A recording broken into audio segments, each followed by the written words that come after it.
अस्सलाम वालेकुम जी, इस व्लॉग में खुशामदीद। मैं हूँ हुदा शाह। कोशिश करेंगे कि जितने भी मैं व्लॉग्स बनाऊँ उसमें हम माशरे के उन टैबूज़ पे बात करें जिसमें बात करना तो बहुत ज़रूरी है, लेकिन शायद हमारी सोसाइटी ऐसी है कि आज तक उन चीज़ों पे डिस्कस नहीं हो सकी है या उन चीज़ों को बहुत ही मायूब समझा जाता है। लेकिन खैर, आज जिस बारे में मैं बात करना चाह रही हूँ, ये व्लॉग जिस बारे में है वो है जनाब ह्यूमन ट्रैफिकिंग की, ह्यूमन स्मगलिंग की।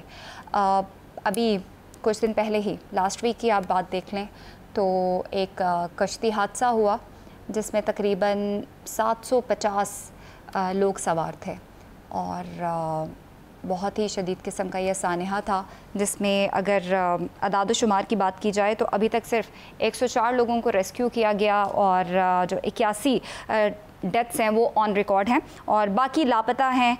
और कैपेसिटी इस शिप में या कश्ती कह लें या जो भी था, उसमें सिर्फ 350 लोगों की कैपेसिटी थी, लेकिन उसमें सवार किया गया 750 को।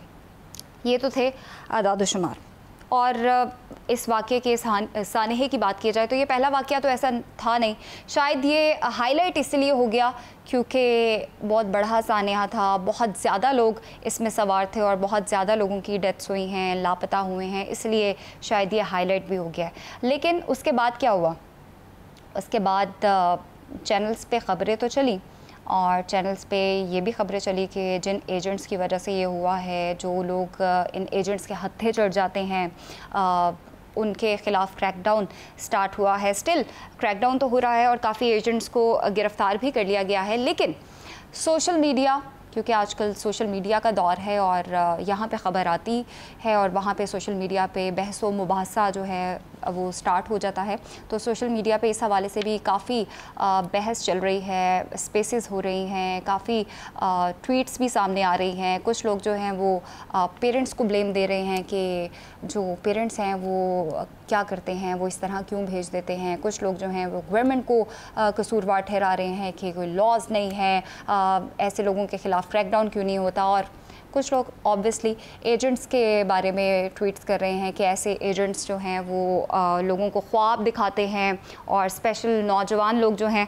वो उन ट्रैप करते हैं और वो फिर खैर ये सारी तफसीलात, सारी ट्वीट, सारी बहस तो चलती है, लेकिन जो एक्चुअल क्वेश्चंस हैं हमारा ना शायद हमारी सोसाइटी का ये अलमिया है कि हमें तनकीद करना शायद अब बहुत पसंद है। तनकीद होनी चाहिए क्योंकि जब आप तनकीद करते हैं देन ही आप सॉल्यूशंस की तरफ या कंक्लूजन्स की तरफ बढ़ते हैं। लेकिन सवाल तो जेन्युइन हो, सवाल ये कि गवर्नमेंट एक्चुअली क्या कर रही है। एक सानहा हुआ, गवर्नमेंट ने एजेंट्स के ख़िलाफ़ क्रैकडाउन कर लिया, ये पहला सानहा तो नहीं था। जो एजेंट्स हैं उनके ख़िलाफ़ आपने क्रैकडाउन तो कर लिया, लेकिन जिनको गिरफ़्तार भी कर रहे हैं तो आपको लगता है कि वो एक दो या फ़लाँ एजेंट्स को पकड़ लिया तो बड़ा इजी होता है उनके लिए। उनके पीछे भी पूरा एक माफिया है और उनके पास वो सारे इख्तियारात होते हैं कि एक तो वो पैसे लेते हैं और पैसे लेके वो सारी की सारी जो क्या कहते हैं उसको, कि सारी की सारी वो तफसील मेरे ख्याल से बताते भी हैं कि जी हम फ़लाँ जगह तक तो आपको पहुंचा देंगे, लेकिन आगे आपकी किस्मत, हम उस कश्ती तक तो आपको सवार करवा देंगे, आगे आपकी किस्मत। इसमें कसूर किसका है? इसमें एजेंट्स का कसूर है, इसमें गवर्नमेंट का कसूर है या इसमें पेरेंट्स का कसूर है या उन अफराद का जो इन एजेंट्स के चंगुल में आ जाते हैं उनका कसूर है? और अगर सिर्फ कसूरवार ठहरा के हमारी रूहों को सुकून मिल जाता है तो बात के यहाँ पे ख़त्म हो जाती है, तो सलूशन कहाँ निकला? सलूशन क्या है? जो ह्यूमन ट्रैफिकिंग हो रही है और ह्यूमन स्मगलिंग हो रही है उसकी रोकथाम के लिए एक्चुअली हम कब तक सिर्फ बहस करते रहेंगे, कब तक सिर्फ सवाल उठाते रहेंगे, कब तक सिर्फ क्वेश्चंस करते रहेंगे? सलूशंस की तरफ कैसे निकलेंगे? सॉल्यूशंस ना मेरे पास है ना आपके पास है। सॉल्यूशन एज अ सोसाइटी हम सब के पास है, हम सबको सोचना भी चाहिए। और मुझे लगता है मैं कोई इतनी ज़्यादा कह लें कि क्या कह सकते हैं, मैं भी एक इंसान हूँ, जाहिर सी बात है एक बड़ा सानहा हुआ है, इतनी जानों का ज़िया हुआ है तो दुख तो होता है। लेकिन मैं उन पेरेंट्स से वाकई में सवाल करना चाहती हूँ कि जो इंफॉर्मेशंस हैं वो ये है कि इन एजेंट्स ने पर बंदा 25 से 30 लाख रुपया लिया है। 25 से 30 लाख रुपया आप अरेंज करके इल्लीगल तरीके से अपने बच्चे को या जो भी आपकी फैमिली का फ़र्द जो जा रहा है उसको आप आगे भेजते हैं, ये जानते हुए भी कि गैर कानूनी तरीका है। क्या आप सही करते हैं? वो कहते हैं ना, दूर के ढोल सुहाने वाली बात होती है। क्या आप लोगों को पता भी है कि अगर अव्वल तो बहुत कम रेशो है जो इस तरह पहुंच जाती है इलीगल तरीके से दूसरे मुल्कों में, लेकिन वहाँ पे जाके भी उनको किस किस्म की ज़िंदगी सहनी पड़ती है, या वहाँ पे वो जब बॉर्डर्स पे पहुँचते हैं उनके साथ फिर वहाँ पे क्या सलूक होता है, कितने साल लग जाते हैं उनको सेटल होने में, या उनको वो पासपोर्ट मिलने में, या उनको सिटीज़नशिप मिलने में। वो एक अलग मौजू है, उस पर भी आने वाले दिनों में हम बात करेंगे, व्लॉग कर सकते हैं। लेकिन जो मुझे लगता है ज़रूरत किस बात की है वो है अवेयरनेस की।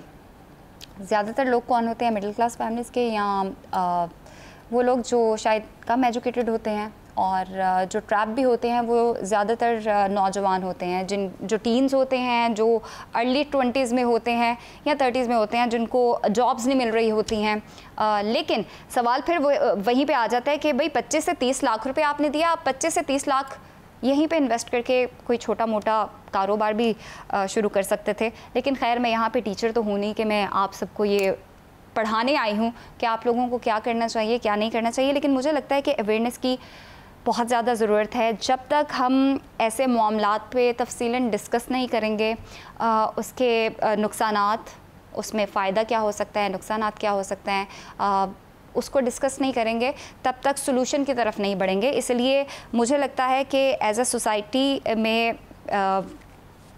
As a character, as a इंसान जो हम इस सोसाइटी में रह रहे हैं, हमें पेरेंट्स को भी गाइड करना चाहिए। जो लोग एक्चुअली इन चीज़ों के बारे में नॉलेज रखते हैं, या लीगल क्या है, इलीगल क्या है, हमारे लॉज क्या कहते हैं, गवर्नमेंट को चाहिए कि इस तरह की वर्कशॉप्स जो है उसको अरेंज किया जाए, लोगों तक लोगों की रहनुमाई की जाए।